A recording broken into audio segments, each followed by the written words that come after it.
And I love this stat. It came out of like a Vogue business article, I think last year. And it basically said like 40% of Gen Zs are making purchase decisions on video. Before we jump into today's episode of The Boost, I got to tell you about the biggest affiliate marketing event in the world. It's Affiliate Summit West, and it is going down on January 12th through the 14th in Las Vegas at the Caesars Forum. Guys, if you want to be around the top publishers, the top traffic and media buyers, the top affiliates in the world, you need to be at Affiliate Summit West, where you can network and meet and go shoulder to shoulder and toe to toe with the best pros in the industry. And as a listener of the Boost podcast, we're hooking you up with 15% off of your ticket. All you need to do is use the code BOOST15 at checkout. That's BOOST15 at checkout. It's going to get you 15% off of your ticket, and we can hang out, have some fun at Affiliate Summit West. Can't wait to see you guys there. Hi, welcome back to The Boost, presented by Affiliate Summit and Grommet. I'm your host, Greg Rollett, and we are here at the Marriott Marquis on the floor of Affiliate Summit East, and I am so excited for my next guest. We have Emily Jackson, the SVP of Commerce at Forbes. How are you doing? I'm good. Yeah, thanks for having me. We get a couple days away from the little ones, is what we saw. Exactly. Yeah. Having a great time, though. Yeah. So as we kind of kick in today, we're talking about, acquisition. Right? Like, we need more people reading our publications. Yes. And the world is weird right now. There's so many things that are changing. Real high level to kick this off, like, how are you guys even thinking about acquiring new readers in the summer of 2025? Yeah. Well, I mean, I think it's worth maybe taking a step back and kind of rehashing what has happened over the past few months. It has been a wild ride. And so really what we're seeing is this like amalgamation of things that have really changed the way that publishers, including us, are able to acquire readers. So we are seeing, the rollout of AI overviews, which is, changing what real estate is available, within the Google ecosystem.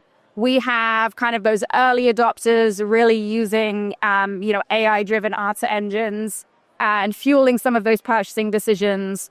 We have kind of this like pop-up of like forums and Reddit specifically within the SERPs.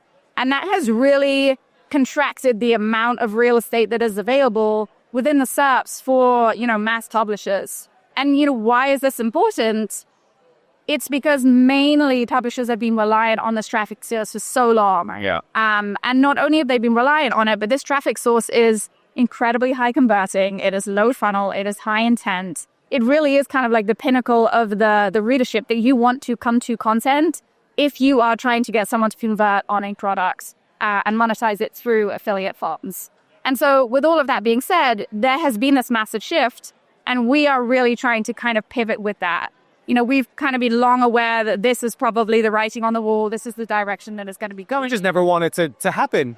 We know it's coming, it's coming. Exactly. Now it's here. Yeah. It is very much here. And that has really kind of kicked us into high gear, thinking about, okay, what are we going to do here, as a publication and, Forbes vetted as, this arm of Forbes that is giving trusted product recommendations. How are we going to not only acquire users, but also retain and engage those users so that they want to come back to us directly, so they want to come back to us via newsletter, via social. And so we've really been thinking about, like, what is the value that we are providing to users again and again. And so, we have lots of different traffic source acquisition opportunities ahead of us, things like newsletter, things like social, things like video. I know we're going to get into some of those, but I think we also are not losing sight on there is still optimization to be done. GEO is the new SEO. Right. So really thinking about like, what is it that gets you citations in an AI-driven answer engine? What are the results of that citation? Is it page views? Is it clicks? Is it actual conversions? That stuff is so fast moving. I don't have any great answers for kind of, how we are optimizing or what that's going to look like in the future. But I want to make sure that we don't lose sight of like, that is a still path forward. Maybe it will get narrower and narrower, and we're not sure of the success of it. But we are still very much focused on that too. So when you guys look at your analytics, how much is it either A, getting diversified, or are you just seeing the volume decrease? Or is it a combination? Like when you actually look at the numbers, what is it showing? Yeah, I mean, we are definitely seeing a decline in organic search traffic. I think the diversification across other traffic sources means that, like, as a whole pie, we're not losing that much traffic.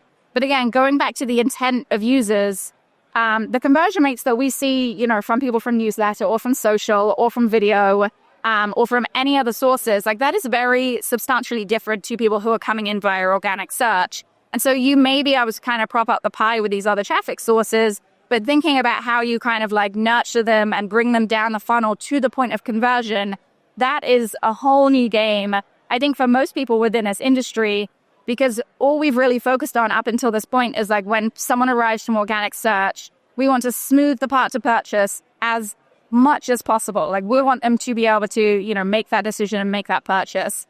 And now we're really thinking about this kind of like next best action era. So if someone arrives on your site, they may not be ready to purchase right away. So what is the value that you are providing to them to be able to nurture them, to maintain them, to get them to come back again? And I think a really good example of this is something that we're testing right now. So we're actually testing price drop notifications. So someone comes to our site, they're reading an article, we're giving, maybe recommendations on the best Bluetooth headphones. Someone may still be considering that purchase. They may not be ready to go out and make that purchase. So we're saying, look, enter your email. We're going to give you a notification when this specific product, drops below a certain threshold, and then you can make the decision yourself. And that's kind of one of many things that we're trying to do to really continue to provide value for our users so that they do want to come back to us. I love that. And it was a great segue because I was about to ask, so what are you actually doing on a day-to-day basis differently now knowing this stuff? And so I think one of those is, different ways of on-page conversions, getting email, getting SMS, calling you back to social, like driving them to other internal owned resources. But even from an editorial standpoint, from a writing standpoint, from a, just strategy standpoint, is there anything different that you're doing on a day-to-day basis than maybe you were doing a year or 2 years ago? Yeah, I would kind of put it into two buckets. We have our product and engineering team, like very much focused on, okay, what are the actual features that we want to bring to the on-page experience to have people, connect with our content in a different way. Like you said, to be able to give an email address, sign up for SMS or get into our ecosystem, recirc them through other products, recirc them through other content. And so really thinking a little bit differently about like, what are we asking a user to do? I think more holistically, we're really thinking about the content that we create. Now, from the beginning of kind of Forbes Vetted, we've always tried to be very well-rounded in terms of the content that we create. But naturally, our content has skewed towards this bottom of the funnel, fast lists, listicles, tested recommendations. And now we're really thinking about like, what is a holistic, product recommendations section covering? It's really thinking about kind of expanding that funnel so that we can get people at the very top and, bring them down that funnel. So it's a little bit more, how-tos and informational product launches, news, even like product recalls, things like that, that people within this ecosystem like still want to read. But we now have to spend more time acquiring them at the top and bringing them to the custom. Yeah, it's a different world. Yeah. And we have to think about that. But everything old is new again. And so when I got into the publishing world, it was pivot to video time. And then pivot to video went away. And now everybody's pivoting back to video because, at least from an organic side, that's still the biggest opportunity out there. I want to talk about how Forbes is thinking about video and how it's integrating with commerce to actually drive conversion. Yeah, I think one of the most used like Instagram memes in our Slack channel is the meme from Friends of like pivot the couch up the stairs, constant pivots. But yeah, you're right. Here's my perspective on why video maybe didn't work in a commerce space before. I think everybody was kind of very much focused on how can video be monetized from an affiliate commissions perspective? And the kind of economics of creating videos that are profitable is really hard. Like you have very high overheads if you're creating premium video and selling a few products off the back of that and getting, a 10% rev share on it. It's not going to cover those overheads. And so like the profitability of kind of that business line never really made sense. I think now how we're thinking about it and how a lot of publishers are thinking about it is like, this is an acquisition and an audience building strategy, and it can be monetized much more holistically. So yes, there are, affiliate comms up for grabs. You can tag products in YouTube and get affiliate comms that way. But there's also ad revenue, pre-roll, mid-roll available. But also you have to put some of that cost down to the acquiring of an audience that you can then later convert later down a funnel. So we're really focused on kind of two elements of video. The first is our premium video products which we primarily publish on YouTube. So those are things like our Vetted Versus series, where we basically take really popular products and then we'll pit them together in kind of like a real world testing scenario. And, we do all of this testing anyway for our content. We are just putting that person in front of the camera, saying, show us how you test these products. And let's see kind of the behind the scenes of them. And we'll package it up into something that feels kind of really on brand and premium for our users. And then the other side of that is obviously our social video. And we really are taking kind of same approach of making sure that it is very premium, but also thinking about what is it that an audience on social actually want to, see on those platforms. And I love this stat. It came out of like a Vogue business article, I think last year. And it basically said like 40% of Gen Zs are making purchase decisions on video. First platform is YouTube. Second is Instagram. Like third is TikTok. Maybe those two are switched around. And so we are very aware that like in order to capture that generation, you got to be there. We need to be on those platforms. But the content that we are creating on site doesn't immediately translate into the content that those people on those social platforms need. And so we're really having to think about repackaging what it is that those people need. I want to on the video side. How do you guys think about either building or creating personalities that people can relate to in the video versus maybe just a faceless product review or faceless video? Like, how do you guys think about that? Because you want to get the conversion and get the eyeball and get the engagement, but you also probably want them to watch tomorrow's video and the next video. So how do you guys think about that side? Yeah. And I think so many people, look at the creator industry, and there's so much to be learned about like what is happening within that industry that I think publishers can take on board. But building personality and building someone that people can connect with, I think is really key. And so we are, having our editors do a lot more of kind of on video segments and really trying to build those personalities. But I think also separately to that too, is that we are trying to reflect in those videos what we see in our audience. And so the way that we kind of define our audience is, they're essentially the driven. They care very much about, how they are going to succeed professionally, how they're going to succeed personally, world success. They either aspire to be successful or already successful. And I think like that is one area where we really try and define ourselves within, a fairly crowded market. It's not just about, the best espresso machines, even though we will cover that because successful people love coffee more than anything. Oh, absolutely. I've got one on the floor. It would be everywhere I go. But it's also about, what is it that, today's visionaries and tomorrow's leaders, what are they using to fuel their success? And I think inherently people are so interested in the behind the scenes of that. And so really trying to like do a better job of kind of like forcing that narrative and telling our story a little bit more effectively of where we sit within the space as a product recommendations arm of Forbes, which is very much known as a business publication. Yeah. So how do we take that next step of something's on YouTube, something's on social? How do we make it shoppable? How do we make sure that somebody says, oh, wow, I like Forbes. I trust them. That was a cool video. Great espresso machine. Yeah. And I want to purchase it because that's a challenge too. Yeah, it is. And I mean, I think there are so many vendors out there who for so long have tried to figure out, the video overlays and the click to shop. And I think while affiliate commissions will always be a bigger part of that, I think we need to consider that it is not just about the actual parts of purchase. It is about the influence and the branding and the awareness of introducing people to products or telling the story of a product. And that can be captured in many ways. And so thinking a little bit more holistically about this isn't just about someone making a commerce purchase. It's about introducing an audience to that and thinking about monetization a little bit holistically.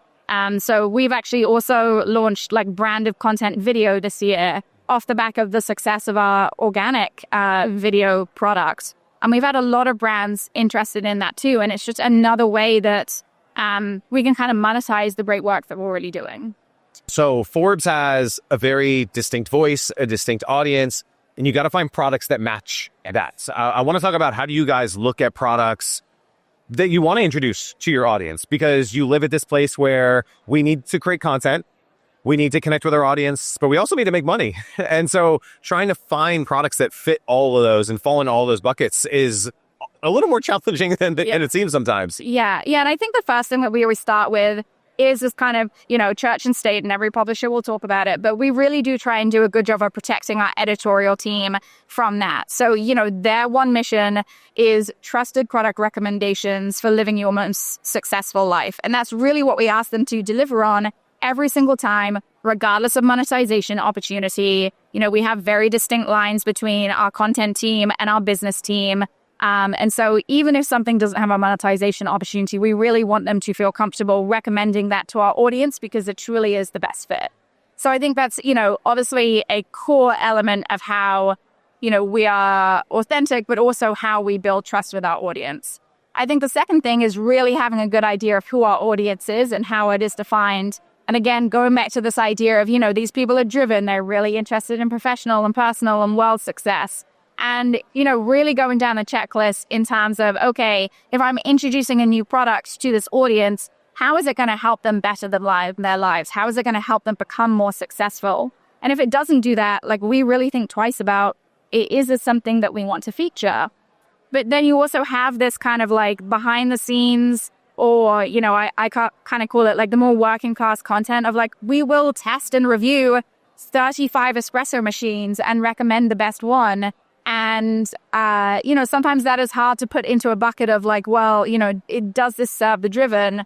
But the thing that you also have to remember is that people, even if they are high up in their career or they're aspiring to be, they still shop for most things. A lot of people have kids, a lot of people have families, a lot of people have pets. They still are looking for product recommendations, even if it is not related to specifically driving their success. And so we're really trying to balance kind of the two opportunities there. I love, you guys publish a lot of content. So narrowing down one or two pieces but any content that's stuck out in your head of man, we did a really good job with this. It was, a great product. It was a great piece. It resonated with the audience. It kind of checked all of the boxes. Is there anything that kind of comes to mind where you're you know what? Our team did a really, really good job with this one. Yeah. I mean, my team is phenomenal. So I have to be there. Shout out to the team. Yes, yeah, exactly. And I think they are really thoughtful about kind of what fits that audience. One of the things that we've really lent into, over the past 12 months is being able to leverage some of the communities that we've already built within the larger Forbes ecosystem. So Forbes, very well known for, our 30 Under 30 franchise, very well known for, Power Women. And I think we've really tried to kind of tap into those audiences in that community to be able to say, hey, we're going to launch this series of Shop Like or Cook Like. We're actually going to tap into some of those community members from this franchise and, talk you through how they have got to where they are, but what products have they used along the way.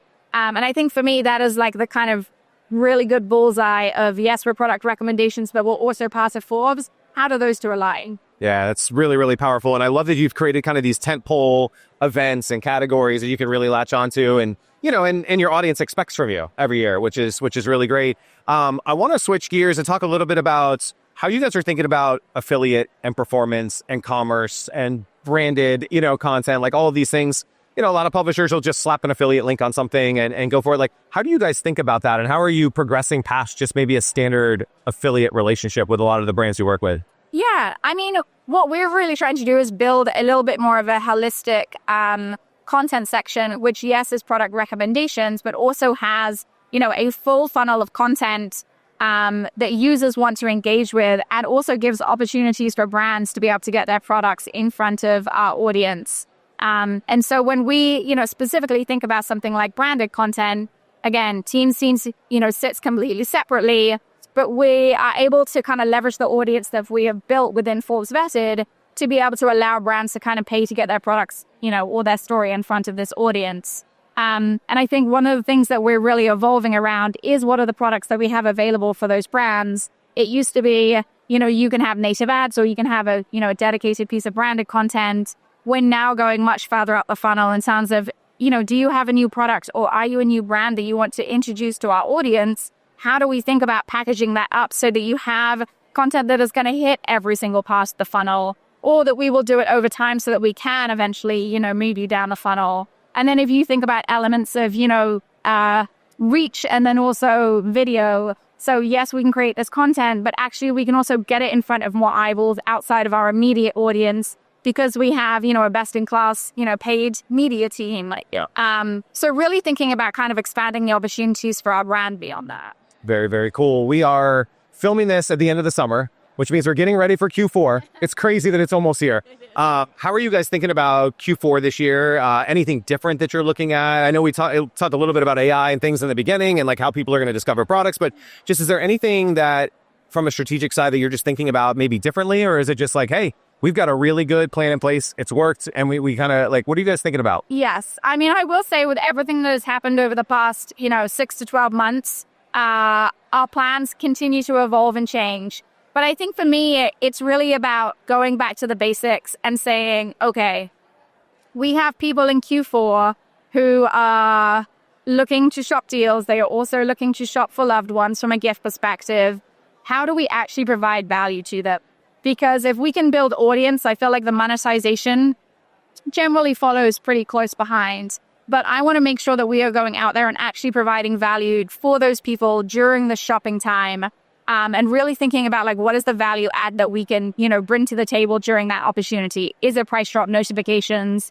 Is it a concierge service that you can text and actually get, customized product recommendations for gift guides?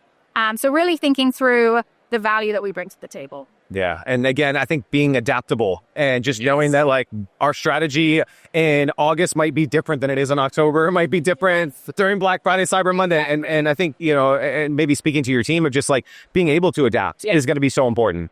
Yeah. And I do think, it's been 5 years since we, really got Forbes vetted up and running. And we have had to adapt so many times during that time period. And yes, this is like a fairly big evolution within not just our industry, but I think in the publishing industry in general.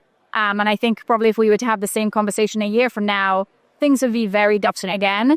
And I think making sure that our team is kind of okay with just the ever-changing, format of this. It's, what we talk about today may not be relevant. Yeah, I think the theme of almost every interview I've done today is when we have this same conversation next year, we're going to have so much more data and insights and just see if some of these things, like, are people actually searching with ChatGPT to find a Christmas gift? We think they might, but we don't know if they will. Exactly. Got a couple rapid fire ones for you, and then I'll let you get on with your day. Coolest product that you've discovered in the past 90 days, consumer products. Okay, so this is a crazy thing that I keep getting email pitches for. And maybe I'm being targeted because I have young children at home. But there is this little thing that you put on your finger as you hold a bottle. And it's like colorful. Like you basically wave it around and like the baby focuses in so that they're not distracted. And it is like the perfect crossover for me in terms of like, oh, someone had a problem that they wanted to solve for and they went out and made it. That's so cool. I love that, especially at the Grommet. Like we love that stuff. Like the person who's like, I have a problem. I'm going to go tinker and build this thing. If you needed to get a gift for someone and you had to search for one online, where would you go? Like, where would you? You know what? I think I am a little bit different in the fact that usually I have something in mind and I'm looking for the best version of that. So I may know that I want to, buy a pair of headphones or a pair of slippers for someone. And I just want, like, give me the best version of what I can buy or give me like the cross section of, price range or vertical that I can choose from. Love that. What is, across all the Forbes, different verticals, the things you do, what is the content that you wish more people would check out? So even outside of Forbes Vetted, like we have incredible daily cover stories from our amazing, journalism at Forbes. It is generally investigative journalism. It is deep dives into founders, entrepreneurs. Every story that I read on a daily basis from that team is incredible. It's like an amazing story. So go and check out our daily cover stories. Yeah, shout out to the team. Yeah, Forbes, you're doing a great job. And thanks so much for hanging out with me. I hope you had a blast. Hope you have a good rest of the show. And thanks again. Yeah, thank you.